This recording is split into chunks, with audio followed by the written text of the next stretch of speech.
Suma Teológica, parte tercera, cuestión 35. Sobre el nacimiento de Cristo. Después de la concepción de Cristo, empezamos ahora a tratar de su nacimiento. Isaraminte. En primer lugar, del mismo nacimiento. Luego, de la manifestación del nacido. Cus 36. Sobre lo primero, se formulan 8 preguntas. ¿El nacimiento se relaciona con la naturaleza o con la persona? ¿Es posible atribuir a Cristo un nacimiento distinto del eterno? ¿La Santísima Virgen es madre suya por el nacimiento temporal? ¿Debe ser llamada Madre de Dios? Cristo, en virtud de las dos filiaciones, es Hijo de Dios Padre e Hijo de la Virgen Madre. Modo del nacimiento. Lugar. Tiempo del nacimiento. Artículo 1. ¿El nacimiento conviene más a la naturaleza que a la persona? Lat. Objeciones por las que parece que el nacimiento conviene más a la naturaleza que a la persona. 1. Dice Agustín en el libro De Fide ad Petrum: la naturaleza eterna y divina no podría ser concebida y nacer, a no ser sino según la verdad de la naturaleza humana. Así pues, a la naturaleza divina le conviene ser concebida y nacer por razón de la naturaleza humana. Por consiguiente, con mayor razón conviene a la naturaleza humana, tuo. Según el filósofo en el quinto Metafis, el nombre de naturaleza se deriva de nacer. Ahora bien, los nombres se asignan de acuerdo con la semejanza. Luego parece que el nacimiento es más propio de la naturaleza que de la persona. Tra. Nace propiamente lo que comienza a existir por el nacimiento. Ahora bien, por el nacimiento de Cristo no comenzó a existir su persona, sino su naturaleza humana. Luego parece que el nacimiento es más propio de la naturaleza que de la persona. Contra esto, está lo que dice el Damasceno en el libro tercero. El nacimiento pertenece a la persona, no a la naturaleza. Respondo. El nacimiento puede atribuirse a uno de dos modos. Uno, como a sujeto; otro, como a término. Como a sujeto se atribuye sin duda al ser que nace, y esto pertenece a la persona, no a la naturaleza. Por consiguiente, siendo el nacimiento una especie de generación, así como una cosa es engendrada para que exista, así también nace para existir.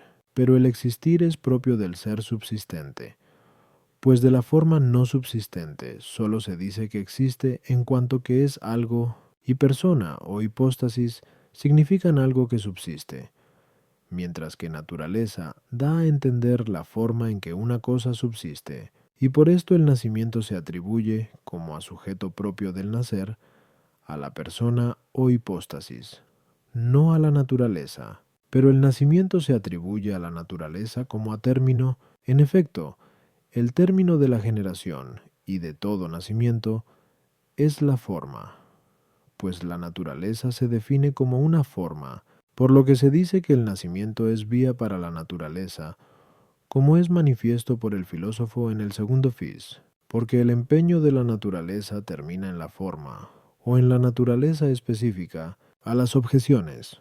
1. Debido a la identidad que se da en Dios entre naturaleza e hipóstasis, a veces se pone la naturaleza por la persona o hipóstasis, y, de acuerdo con esto, dice Agustín que la naturaleza divina es concebida y nace, porque la persona del Hijo fue concebida y nació según la naturaleza humana. Tuo. Ningún movimiento o cambio se denomina por razón del sujeto que se mueve, sino por el término del movimiento, del que obtiene la especie, y por esto el nacimiento no se denomina por la persona que nace, sino por la naturaleza en que se termina el nacimiento. Tra. Hablando con propiedad, la naturaleza no empieza a existir. Es más bien la persona la que comienza a existir en alguna naturaleza, porque, como acabamos de declarar, en la Sol, se entiende por naturaleza aquello por lo que un ser existe, y por persona aquello que tiene una subsistencia. Artículo 2. ¿hay que atribuir a Cristo un nacimiento temporal? Lat. Objeciones por las que parece que no debe atribuirse a Cristo un nacimiento temporal. Bon. El nacer es como un cierto movimiento de una cosa que no existe antes de nacer, que, merced al nacimiento, actúa para existir. Pero Cristo existía desde la eternidad. Luego no pudo nacer temporalmente. Tuo. Lo que es perfecto en sí mismo no necesita de nacimiento, pero la persona del Hijo de Dios fue perfecta desde la eternidad. Luego no tuvo necesidad de un nacimiento temporal, y por consiguiente, parece que no nació temporalmente. Tra. El nacimiento conviene propiamente a la persona. Ahora bien, en Cristo solo hay una persona, luego en Cristo no hay más que un solo nacimiento, for. Lo que tiene dos nacimientos nace dos veces. Pero la proposición Cristo nació dos veces da la impresión de ser falsa, porque su nacimiento del Padre no admite interrupción. Por ser eterno, en cambio, la requiere el adverbio latino bis, dos veces, pues solo se dice que uno ha corrido dos veces cuando ha interrumpido su carrera. Luego parece que en Cristo no debe haber dos nacimientos. Contra esto está lo que dice el Damasceno en el libro tercero. Confesamos dos nacimientos en Cristo, uno eterno, por el que nace del Padre, y otro, acaecido en los últimos tiempos por nosotros. Respondo, ¿cómo acabamos de afirmar? A. 1. La naturaleza se compara con el nacimiento como el término con el movimiento o el cambio, y el movimiento se diferencia de acuerdo con la diversidad de los términos, como lo notifica el filósofo en el Confis. Ahora bien, en Cristo hay dos naturalezas. Una, la que recibió del Padre desde la eternidad, y otra, la que recibió de la Madre en el tiempo. Y por eso es necesario atribuir a Cristo dos nacimientos. Uno, por el que nace eternamente del Padre. Otro, por el que nació temporalmente de la Madre. A las objeciones. 1. Esta objeción fue planteada por un hereje llamado Feliciano. Agustín la resuelve, en su libro Contra Felicianum, de esta manera. Supongamos, como quiere la mayor parte, que hay en el mundo un alma universal que vivifica todos los gérmenes con un impulso tan inefable que, sin mezclarse con los seres engendrados, da, sin embargo, la vida a los seres que han de ser engendrados. Es decir, cuando esta alma general entra en el seno con el fin de informar una materia pasible para su uso, hace que exista una sola persona entre ella y esa cosa, que no consta que tenga la misma sustancia. Y, obrando el alma y sufriendo la materia su acción, resulta de las dos sustancias un hombre, y así decimos que el alma nace del seno, no como si antes de nacer no hubiera existido absolutamente. Así pues, de manera más sublime, sin duda, nació el Hijo de Dios en cuanto hombre, por la misma razón que decimos que el alma nace con el cuerpo, no porque los dos tengan la misma sustancia, sino porque de ambas resulta una sola persona. Sin embargo, no por esto afirmamos que el Hijo de Dios haya comenzado a existir desde ese momento. A fin de que nadie crea que la divinidad es temporal, tampoco reconocemos que la carne del Hijo de Dios haya existido desde la eternidad, para no pensar que no recibió un cuerpo verdadero, sino una apariencia del mismo. Tuo. Esta razón fue alegada por Nestorio. Cirilo la resolvió en una epístola diciendo: no afirmamos que el Hijo de Dios haya necesitado indispensablemente de un segundo nacimiento después del que tiene con relación al Padre, porque resulta necio e indocto decir que quien ha existido antes de todos los siglos y es coeterno con el Padre, necesite de un segundo principio, mas porque, por nosotros y por nuestra salvación, uniendo personalmente así lo que es humano, nació de una mujer. Por eso decimos que nació según la carne. Tra. El nacimiento pertenece a la persona como sujeto y a la naturaleza como término, pero es posible le acaezcan muchas mutaciones, las cuales, sin embargo, deben diferenciarse según los respectivos términos. Pero no decimos esto como si el nacimiento eterno fuese una mutación o un movimiento, sino porque lo designamos a modo de mutación o movimiento. Quor. Puede decirse que Cristo nació dos veces, de acuerdo con sus dos nacimientos, como se dice que corre dos veces el que corre en dos tiempos. De modo semejante, puede decirse que nace dos veces, el que nace una vez en la eternidad y otra en el tiempo, porque entre la eternidad y el tiempo hay mayor diferencia que la que media entre dos tiempos, aunque una y otro signifiquen medidas de duración. Artículo 3. ¿Puede llamarse la Santísima Virgen Madre de Cristo según el nacimiento temporal de éste? Lat. Objeciones por las que parece que la Santísima Virgen no puede llamarse Madre de Cristo según el nacimiento temporal de éste. Bon. Como antes se ha dicho, sonos Q 32:4. La Santísima Virgen María no hizo nada activamente en la generación de Cristo, fuera de suministrar exclusivamente la materia. Ahora bien, esto no parece ser suficiente para la noción de madre. De otro modo, la madera se llamaría madre del lecho o del escaño. Luego parece que la Santísima Virgen no puede llamarse Madre de Cristo. Cristo nació de la Santísima Virgen milagrosamente, pero la generación milagrosa no es suficiente para la noción de maternidad o de filiación, pues no decimos que Eva fue hija de Adán. Luego parece que tampoco Cristo debe llamarse Hijo de la Santísima Virgen. Parece que la condición de madre requiere la resolución del semen. Ahora bien, como dice el Damasceno en el libro tercero, el cuerpo de Cristo no fue formado por vía seminal, sino originariamente por el Espíritu Santo. Luego da la impresión de que la Santísima Virgen no debe llamarse Madre de Cristo. Contra esto está lo que se dice en Mt 1:18.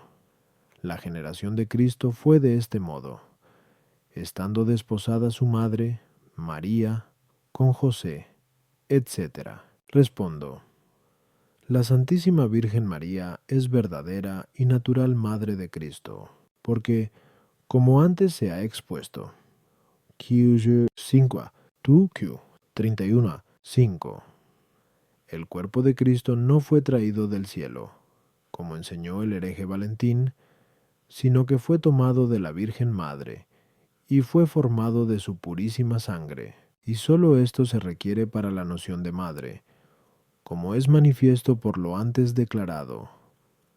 Q. 31, 5 31:4. Por lo que la Santísima Virgen es verdadera Madre de Cristo. A las objeciones. 1. Como antes se ha explicado, Nondus Q 31:3, la paternidad o la maternidad y la filiación no corresponden a cualquier generación, sino sólo a la generación de los vivientes. De ahí que, aceptando que algunas cosas inanimadas se hagan de una materia, no por eso surge en ellas la relación de maternidad y de filiación, sino sólo en la generación de los vivientes, llamada con toda propiedad nacimiento, tuo. Como escribe el Damasceno en el libro tercero, el nacimiento temporal con el que Cristo vino al mundo por nuestra salvación es, de alguna manera, conforme a nosotros, porque nació hombre de mujer, y al cabo del tiempo, debido de la concepción, pero está por encima de nosotros, porque no fue concebido por obra del semen, sino por obra del Espíritu Santo y de la Santa Virgen, por encima de las leyes de la concepción. Así pues, tal nacimiento fue natural por parte de la madre, pero milagroso por parte de la operación del Espíritu Santo, de donde la Santísima Virgen es verdadera y natural Madre de Cristo. 3. Como antes se ha expuesto, Q31:5-3, Q32:4, la resolución del semen de la mujer no es necesario para la concepción, y por ello tampoco es necesario para la noción de madre. Artículo 4. ¿La Santísima Virgen debe ser llamada Madre de Dios? Lat. Objeciones por las que parece que la Santísima Virgen no debe ser llamada Madre de Dios. 1. Sobre los sagrados misterios no deben hacerse otras afirmaciones que las ofrecidas por la Sagrada Escritura. Ahora bien, nunca se lee en la Sagrada Escritura que María sea madre o progenitora de Dios, sino madre de Cristo o madre del niño, como consta por Mt 1:18. Luego no debe decirse que la Santísima Virgen es madre de Dios. 2. Cristo se llama Dios por razón de su naturaleza divina, pero ésta no comenzó a existir en virtud de la Virgen. Luego la Santísima Virgen no debe ser llamada Madre de Dios. 3. El nombre Dios se predica en común del Padre, del Hijo y del Espíritu Santo. Por consiguiente, si la Santísima Virgen es Madre de Dios, parece seguirse que es Madre del Padre, del Hijo y del Espíritu Santo, lo cual es una incongruencia. Luego la Santísima Virgen no debe ser llamada Madre de Dios. Contra esto está lo que se lee en los capítulos de Cirilo, aprobados por el Concilio de Éfeso. Si alguno no confiesa que Dios es según verdad el Emmanuel, y que por eso la Santa Virgen es Madre de Dios, pues dio a luz carnalmente al Verbo de Dios hecho carne, sea anatema. No si respondo. Como antes se ha expuesto, Q 16a1. Todo nombre que signifique una naturaleza en concreto puede aplicarse a cualquier hipóstasis de esa naturaleza, por haberse realizado la unión de la encarnación en la hipóstasis, como antes hemos dicho. Q 2a3. Es manifiesto que el nombre Dios puede aplicarse a la hipóstasis que tiene naturaleza humana y divina, y, por este motivo, todo lo que conviene a la naturaleza divina y a la humana puede atribuirse a la persona, bien se aluda con ella a la naturaleza divina, bien se signifique con la misma la naturaleza humana. Ahora bien, el ser concebido y el nacer se atribuyen a la hipóstasis de acuerdo con aquella naturaleza en que es concebida y nace.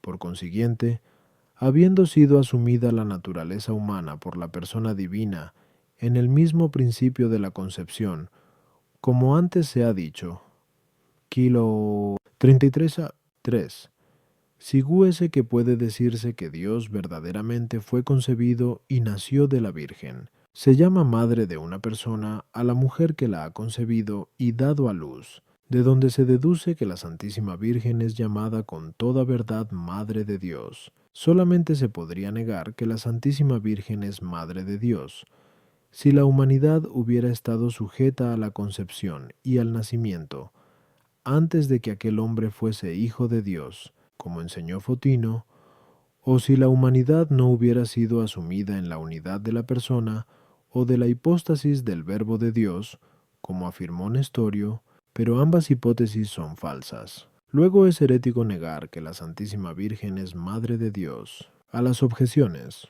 1. Esta objeción fue propuesta por Nestorio, y se resuelve porque, aun cuando en la Escritura no se encuentre la afirmación expresa de que la Santísima Virgen sea Madre de Dios, sí se dice expresamente en la misma Escritura que Jesucristo es verdadero Dios, como es evidente por 1 Jonótaren 5:20, y que la Santísima Virgen es Madre de Jesucristo, como es notorio por Mt 1:18, de donde necesariamente se sigue de las palabras de la Escritura que es Madre de Dios. En Rom 9:5 se dice también que Cristo procede de los judíos según la carne, el cual está por encima de todas las cosas, como Dios bendito por los siglos. Ahora bien, no procede de los judíos más que por medio de la Santísima Virgen. Luego, el que está por encima de todas las cosas, como Dios bendito por los siglos,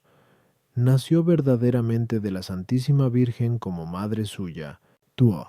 También esta objeción proviene de Nestorio, pero Cirilo la resuelve en una epístola contra Nestorio diciendo: como el alma del hombre nace con su propio cuerpo, y ambos se toman por una sola cosa, y si alguien se atreviera a decir que la madre lo es de la carne, pero no del alma, hablaría con excesiva superfluidad.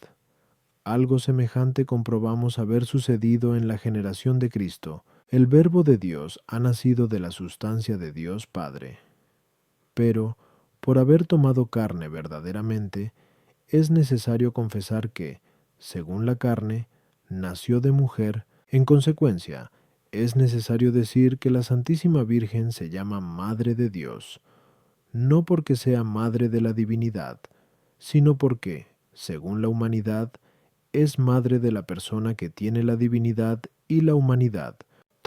El nombre de Dios, a pesar de ser común a las tres personas, unas veces alude solo a la persona del Padre, otras se refiere únicamente a la persona del Hijo o a la del Espíritu Santo, como antes hemos expuesto. Ki 16a1, 1Q39a4. Y así, cuando se dice que la Santísima Virgen es Madre de Dios, el nombre Dios se refiere exclusivamente a la persona encarnada del Hijo. Artículo 5. Hay en Cristo dos filiaciones. Lat. Objeciones por las que parece que en Cristo hay dos filiaciones. 1. El nacimiento es la causa de la filiación. Ahora bien, en Cristo hay dos nacimientos. Luego en Cristo hay también dos filiaciones. 2. La filiación por la que uno se llama hijo de alguien en calidad de madre o de padre depende, en cierto modo, del mismo hijo, porque la esencia de la relación consiste en relacionarse de alguna manera con otro, por lo que, destruido uno de los términos relativos, se destruye el otro. Pero la filiación eterna, por la que Cristo es Hijo de Dios Padre, no depende de la madre, porque nada que sea eterno depende de lo temporal. Luego Cristo no es hijo de la madre con filiación eterna, por consiguiente, o no es hijo suyo en modo alguno, lo que va en contra de lo anteriormente dicho, a 3 y 4, o es necesario que sea hijo suyo en virtud de una filiación temporal. Luego en Cristo hay dos filiaciones.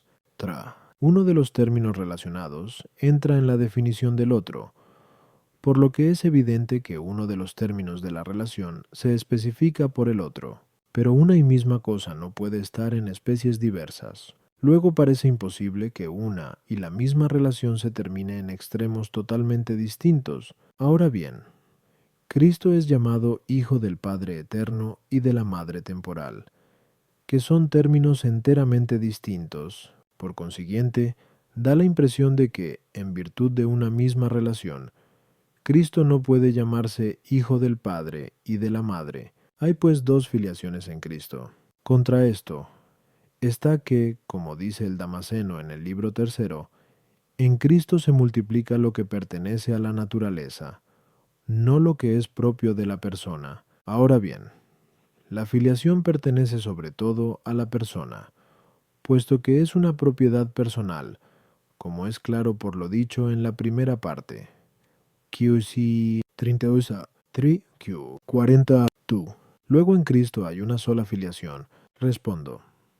Sobre esta cuestión hay distintas opiniones. Algunos, fijándose en la causa de la filiación, que es el nacimiento, ponen en Cristo dos filiaciones, como hay también en el dos nacimientos. Otros, en cambio, atendiendo al sujeto de la filiación, que es la persona o hipóstasis, establecen en Cristo una sola filiación, lo mismo que tiene una sola hipóstasis o persona. La unidad o pluralidad de la relación no se toma de los términos, sino de la causa o del sujeto. En caso de tomarse de los términos, sería necesario que cada hombre tuviese dos filiaciones, una, la relacionada con el Padre, y otra, la referente a la Madre. Pero quien considere atentamente el problema, ve que cada uno está vinculado con el Padre y con la Madre por la misma relación, debido a la unidad de la causa. El hombre procede del Padre y de la Madre mediante un mismo nacimiento, por lo que se refiere a los dos con la misma relación, y la misma razón se da en el maestro que instruye a los alumnos con la misma doctrina, y en el Señor que gobierna a diversos súbditos con la misma autoridad, pero si las diversas causas fueran específicamente diferentes. Parece que, por ello, las relaciones se distinguirán específicamente, por lo que nada impide que en un mismo sujeto existan varias relaciones específicamente distintas. Por ejemplo, si alguien enseña a unos gramática y a otros lógica, la naturaleza del magisterio sería distinta en cada caso, y por eso, un mismo hombre puede ser maestro de distintos, o de los mismos alumnos, mediante diversas relaciones de acuerdo con las diferentes enseñanzas, pero sucede alguna vez que uno se relaciona con muchos por diversas causas, pero de la misma especie. Por ejemplo, cuando alguien es padre de varios hijos de acuerdo con distintos actos generativos, por lo que la paternidad no puede ser específicamente diferente, ya que los actos de la generación son específicamente los mismos, y como varias formas de la misma especie no pueden coexistir en un mismo sujeto, no es posible que haya varias paternidades en el que es padre de muchos hijos por generación natural. Ocurriría lo contrario en caso de que fuese padre de uno por generación natural y de otro por adopción. Ahora bien, es evidente que Cristo no nació eternamente del Padre y temporalmente de la Madre mediante un único y mismo nacimiento, y el nacimiento no es de la misma especie, por lo que, bajo este aspecto, sería necesario decir que en Cristo hay diversas filiaciones, una temporal y otra eterna. Pero como el sujeto de la filiación no es la naturaleza, o una parte de la naturaleza, sino sólo la persona o la hipóstasis, y en Cristo no hay más hipóstasis o persona que la eterna, no puede haber en el filiación alguna fuera de la que existe en la hipóstasis eterna. Ahora bien, toda relación temporal que se anuncie de Dios no pone en el mismo Dios eterno algo real, sino sólo algo mental, como quedó expuesto en la primera parte, Qis 13a-7. Y por eso la filiación que vincula a Cristo con su madre no puede ser una relación real, sino sólo mental.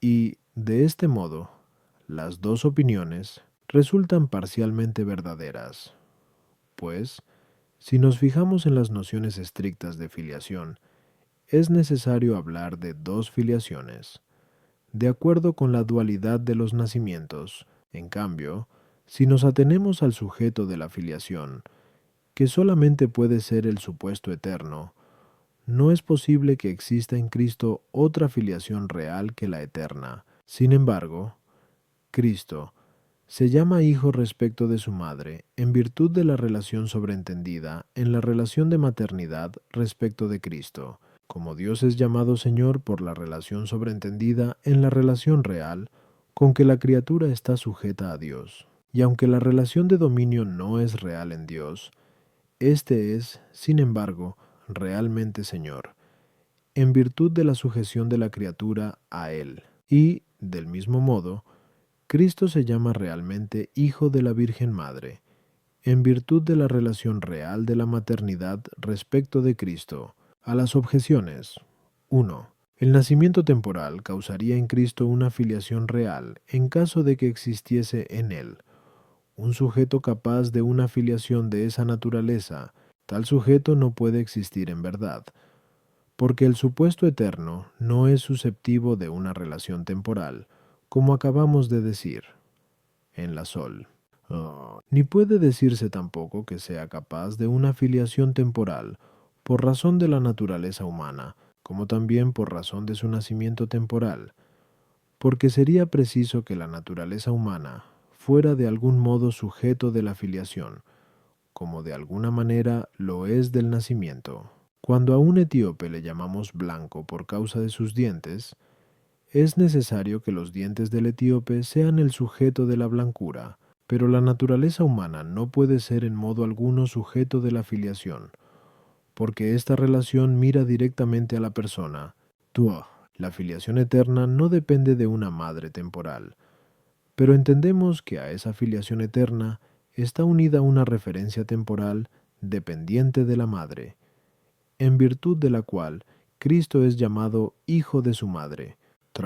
El uno y el ser se implican, como se expone en el cuarto Metafis, y por eso, como acontece que en uno de los extremos la relación es un ser, mientras que en el otro no lo es, quedándose en un puro concepto, como dice el filósofo acerca del objeto de la ciencia y la ciencia misma, en el Gemetafis. Así sucede también que de parte de uno de los extremos existe una relación, mientras que de parte del otro hay muchas relaciones. Por ejemplo, en los hombres, por parte de los padres existen dos relaciones, una la de la paternidad y otra la de la maternidad, que son específicamente distintas, porque el padre es principio de la generación por un motivo, y la madre lo es por otro. Así, si fuesen muchos principios de una acción por el mismo motivo, ve ya. Cuando muchos tiran juntamente de una nave, habría en todos una misma y única relación. En cambio, por parte de la prole hay una sola filiación real, aunque mentalmente sea doble, en cuanto que corresponde a ambas relaciones de los padres, en conformidad con las dos referencias mentales. Y así también, bajo cierto aspecto, hay en Cristo una sola filiación real, la que mira al Padre eterno, aunque existe en el otra relación temporal, que se dirige a la Madre temporal. Artículo 6. Nadó Cristo sin dolor por parte de la Madre. Lat. Objeciones por las que parece que Cristo no nació sin dolor por parte de su madre. Bon. Así como la muerte de los hombres fue una consecuencia del pecado de los primeros padres, según Gen 2:17. El día que comiereis, ciertamente moriréis. Así también lo es el dolor del parto, según Gen 3:16. Con dolor parirás los hijos. Ahora bien, Cristo quiso sufrir la muerte. Luego parece que, por el mismo motivo, su alumbramiento debió producirse con dolor. Tuo. El fin concuerda con el principio. Pero el fin de la vida de Cristo se produjo con dolor, según Is 53:4. Verdaderamente cargó con nuestros dolores. Luego parece que también en su nacimiento debió existir el dolor del parto. Tra. En el libro de Hortus Salvatoris, se cuenta que al nacimiento de Cristo asistieron las parteras, que parecen necesarias para la parturienta a causa del dolor. Luego parece que la Santísima Virgen dio a luz con dolor. Contra esto está lo que dice Agustín, en un sermón de Nativitate, hablando a la Virgen Madre. Ni en la concepción se alejó de ti el pudor, ni en tu alumbramiento se hizo presente el dolor. Respondo. El dolor de la parturienta se produce por la apertura de las vías por las que sale la criatura. Pero ya se dijo antes, Qui 28:2, que Cristo salió del seno materno cerrado, y de este modo no se dio allí ninguna apertura de las vías. Por tal motivo, no existió dolor alguno en aquel parto, como tampoco hubo corrupción de ninguna clase. Se dio, en cambio, la máxima alegría porque había nacido en el mundo el hombre Dios, según palabras de Is 35:1-2. Florecerá sin duda como un lirio, y exultará golosa y llena de alabanzas. A las objeciones. 1.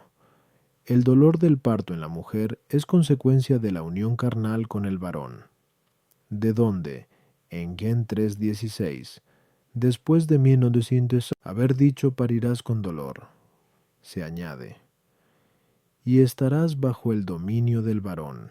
Pero, como dice Agustín en un sermón de Assumptione Beatae Virginis, de tal sentencia está excluida la Virgen Madre de Dios, la cual, por haber concebido a Cristo sin la colubie del pecado y sin el menoscabo de la unión con el varón, engendró sin dolor, sin violación de su integridad, y permaneciendo intacto el pudor de su virginidad, y Cristo asumió la muerte por su libre voluntad, para satisfacer por nosotros, no como por necesidad emanada de aquella sentencia, porque Él no era deudor de la muerte.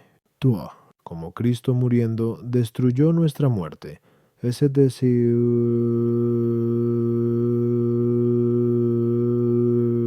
2 Tim 1:10. Así con su sufrimiento nos libró a nosotros de los dolores, y por este motivo quiso morir con dolor.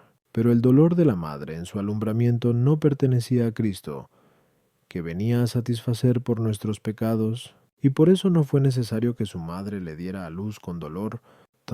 En LSI 2,7 se narra que la propia Santísima Virgen envolvió en pañales y colocó en el pesebre al niño que acababa de dar a luz, y con esto queda demostrado que la narración de ese libro, que es apócrifo, es falsa, de donde dice Jerónimo en su Contra Helvidium: no hubo allí partera alguna, ni se hizo presente diligencia alguna de mujercillas. San María fue la madre y fue la partera, envolvió al niño en pañales, dice, y lo colocó en el pesebre. Esta noticia pone de manifiesto los disparates de los apócrifos. Artículo 7. ¿Debió nacer Cristo en Belén? Lat.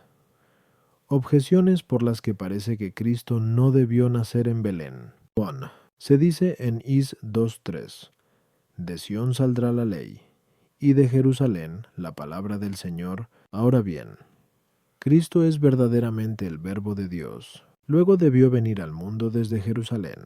2. En Mt 2:23 se dice que estaba escrito de Cristo que sería llamado Nazareno, lo cual está tomado de Is 11,1, donde está escrito: de su raíz nacerá una flor, y Nazaret significa flor.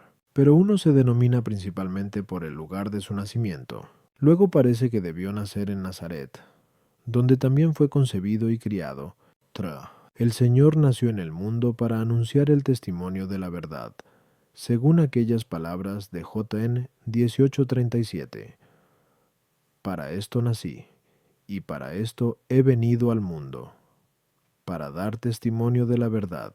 Ahora bien, esto hubiera podido cumplirlo mejor de haber nacido en la ciudad de Roma, que ostentaba entonces el dominio del mundo, de donde dice Pablo escribiendo a los romanos 1,8: vuestra fe es anunciada en todo el mundo. Luego parece que no debió nacer en Belén. Contra esto está lo que dice en Micus 5:2: y tú, Belén de Efratá, de ti me saldrá el que domine en Israel.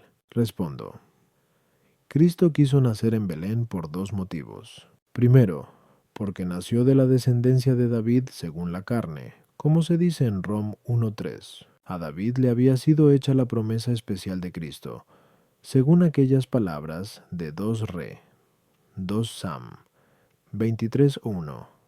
Dijo el varón para quien fue dispuesto lo referente al Cristo del Dios de Jacob, y por eso quiso nacer en Belén, donde nació David, para que por el mismo lugar de nacimiento quedase demostrado el cumplimiento de la promesa que le había sido hecha, y esto es lo que indica el evangelista, Lese 2:4, cuando dice: porque era de la casa y de la familia de David. Segundo, porque, como dice Gregorio en una homilía, Belén se traduce por casa de pan. Es el mismo Cristo quien dice: yo soy el pan vivo que he bajado del cielo. A las objeciones. 1. Como David nació en Belén, 1 Re 17:12, así también eligió a Jerusalén para establecer en ella la sede de su reino, y para edificar allí el templo del Señor. 2 Re 5:5. 7. Con lo que Jerusalén se convirtió así en ciudad real y sacerdotal. Ahora bien, el sacerdocio y el reino de Cristo se realizaron principalmente en su pasión, y por eso eligió convenientemente Belén para su nacimiento, Jerusalén para su pasión. Con esto confundió a la vez la vanidad de los hombres, que se glorían de traer su origen de ciudades nobles, en las que buscan también ser especialmente honrados. Cristo, por el contrario, quiso nacer en una población desconocida y padecer los agravios en una ciudad ilustre. Cristo quiso florecer conforme a una vida virtuosa, no según el origen racial, y por este motivo quiso ser educado y criado en la ciudad de Nazaret. Pero tuvo a bien nacer en Belén peregrinando como extranjero, porque, como dice Gregorio, mediante la humanidad que había tomado, nacía como en casa ajena, no conforme a su poder, sino conforme a la naturaleza, y, como también escribe Beda, por carecer de lugar en el mesón, nos preparó muchas mansiones en la casa de su padre. Como se lee en un sermón del Concilio de Éfeso, si hubiese elegido la grandiosa ciudad de Roma, hubiera pensado que el cambio del mundo obedeció al poder de sus ciudadanos. Si hubiera sido hijo del emperador, hubieran atribuido sus frutos al poder. Sin embargo, para que se supiese que la divinidad había transformado el orbe, eligió una madre pobre y una patria todavía más pobre. Dios eligió la flaqueza del mundo para confundir a los fuertes. Como se dice en Pinacor 1:27, de ahí que, para demostrar más su poder, estableció en Roma, que era la cabeza del mundo, la capitalidad de su iglesia, en señal de una victoria perfecta, a fin de que desde allí se extendiese la fe al mundo entero, según palabras de Is 26:56. Humillará la ciudad soberbia, y la pisará el pie del pobre, es decir, de Cristo, el paso de los menesterosos, esto es, de los apóstoles Pedro y Pablo. Artículo 8. ¿Nació Cristo en el tiempo oportuno? Lat.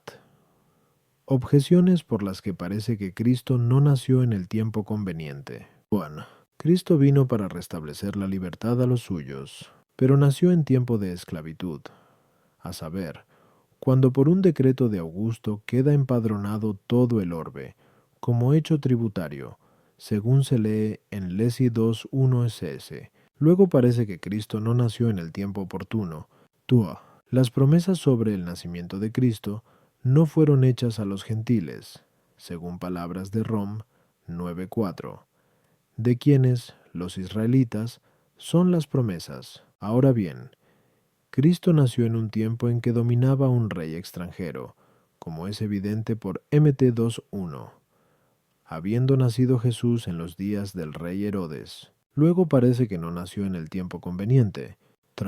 El tiempo de la presencia de Cristo en el mundo se compara con el día, puesto que aquel es la luz del mundo, por lo que él mismo dice en Jonte 9:4.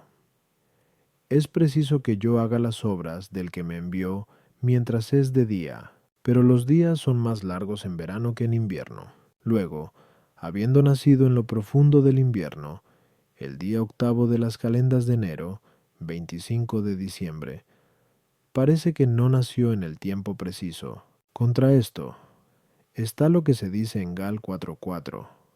Cuando llegó la plenitud de los tiempos, Dios envió a su Hijo, nacido de mujer, nacido bajo la ley. Respondo, la diferencia entre Cristo y los otros hombres está en esto. Los otros hombres nacen sujetos a la necesidad del tiempo.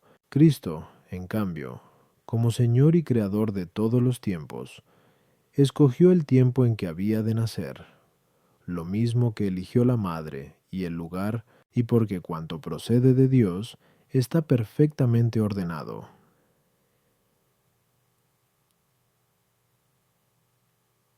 Tev, Rom, 13,1. Y convenientemente dispuesto. Cf. Sab 8,1. Sigúese que Cristo nació en el tiempo más oportuno a las objeciones. 1. Cristo vino para hacernos volver del estado de esclavitud al estado de libertad, y por eso, así como asumió nuestra mortalidad para devolvernos a la vida, de igual modo, como dice Beda, se dignó encarnarse en un tiempo en que, apenas nacido, fuese empadronado en el censo del César, y por liberarnos a nosotros, quedase él sometido a la servidumbre, también por aquellos días en que el mundo entero vivía bajo la autoridad de un solo príncipe, reinó la mayor paz, y por eso convenía que en tal época naciese Cristo, que es nuestra paz que hizo de los dos pueblos uno, como se dice en F 2:14, por lo que escribe Jerónimo en Super Isaiam. Repasemos las antiguas historias, y descubriremos que hasta el año 28 de César Augusto imperó la discordia en todo el mundo, y que, una vez nacido el Señor, cesaron todas las guerras, conforme a aquellas palabras de Is 2,4. No levantará espada nación contra nación. Convenía asimismo que, cuando imperaba un solo príncipe en el mundo, naciese Cristo, que venía a congregar a los suyos en uno, para que hubiese un solo redil y un solo pastor, como se dice en JN 11:52 y 10:16. Cristo quiso nacer en tiempos de un rey extranjero, para que se cumpliese la profecía de Jacob, que dice en Gen 49:10: No faltará el cetro de Judá, ni un jefe de su descendencia, hasta que llegue el que ha de ser enviado, porque, como dice el Crisóstomo en su Peremete, mientras el pueblo judío estaba sujeto a los reyes de Judá, aunque pecadores, eran enviados profetas para su remedio, pero ahora, cuando la ley de Dios estaba arrojada bajo el poder de un rey inicuo, nace Cristo, porque la enfermedad grande y desesperada requería un médico más ingenioso, como se lee en el libro de Quest, Noviet Vet, Test. Cristo quiso nacer cuando la luz del día comienza a crecer, para que quedase claro que Él había venido para que los hombres se dirigiesen hacia la luz divina, según aquellas palabras de Lec 1:79, para iluminar a los que viven en tinieblas y en sombra de muerte. Del mismo modo escogió también la crudeza del invierno para nacer, a fin de sufrir por nosotros las penalidades corporales ya desde entonces.